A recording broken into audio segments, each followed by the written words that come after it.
sa umpisa, ang tingin namin, perfect yung relationship nyo kasi boto parehas yung parents. Oo, sinasama, na-accommodate pareho. invite. Yes, may mga sweetest moments. Kailan at paano nagkaroon ng lamat?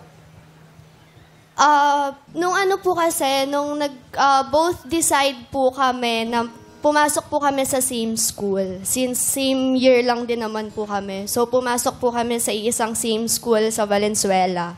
Dorm school po siya.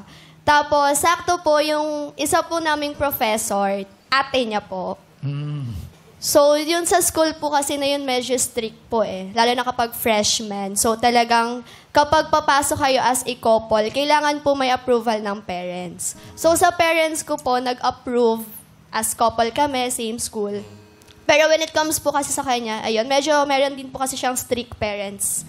Talaga. Sa part na yun. Opo. So, hindi po na-approvahan yung relationship namin inside the campus po. So, talagang kapag nasa school po kami, very lang, huy, pre, gano'n lang, casual lang po, gano'n. Parang tropa-tropa lang. Bestie. Opo, gano'n. Ano yun?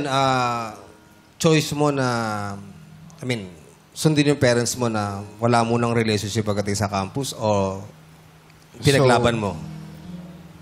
Una po doon is choice po talaga ng parents ko na wag mag-relationship. And then, tinulak din po ako sa school na yon, so hindi ko po talaga gusto doon.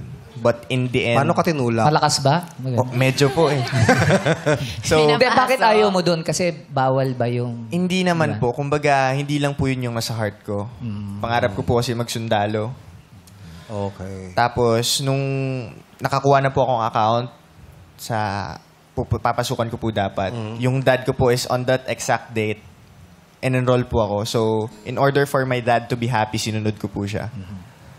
And then, siguro bawi ko na lang din po sa kanya dahil pagkabata naman po may pagkapasaway rin. Yeah. So, after po nun nakapasok po ako nun sa school, pinaglaban ko naman po si Elle at the very end of our relationship. I did everything para lang makasama ko siya. So, paano nagsimula yung yung parang medyo naging kakalamigan shaky. na? Naging ano ba yun? Naging sagabal Hadlang. ba yun? Hadlang ba yun na hindi kayo sa school? Unawaan, ganyan. Ayun po, kasi before that po, nag-decided po kami. Kasi from QC pa siya, tas ako Manila. So, time to time travel po talaga. So, super mahal po talaga ng pamasahe. So, we decided po before na kumuha ng apartment near sa bahay po nila. Pero ako lang po yung nag-i-stay doon automatically. Ako lang po. Pumupunta-punta lang po siya doon kapag nakakatakas, ganon. Kasi hindi rin po alam ng both side parents po namin na may ganong scenario po. So, dumadalaw lang siya doon, hindi siya natutulog? Opo. So hindi siya masatawag na live-in. Parang Sa dorm siya eh. Kumuha lang po ako ng apartment para hindi na po kami mahirapan dalawa na mag-travel together po sa isa't isa. So, ayun po, parang totoo po pala yung kasabihan na makikilala mo ang isang tao kapag nakasama mo siya sa iisang bubong.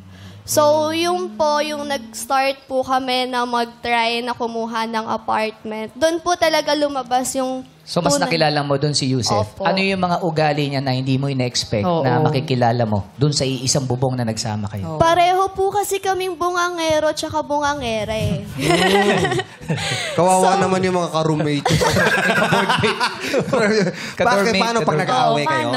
Opo, simpleng bagay. Tulad ng labahan, ganyan. Ayun, aminado po ako na very selosa po talaga ako. So, onting galaw niya lang, sino yan? Ano na naman yun? Ganon. So, siya naman, react din naman siya na parang nagpapataasan po kami ng mga boses hanggang sa hindi na po magaganda yung mga nabibitawan naming salita sa isa't isa hanggang sa nasanay po kami na ganon na lang yung setup na. Parang gusto niyo pa rin.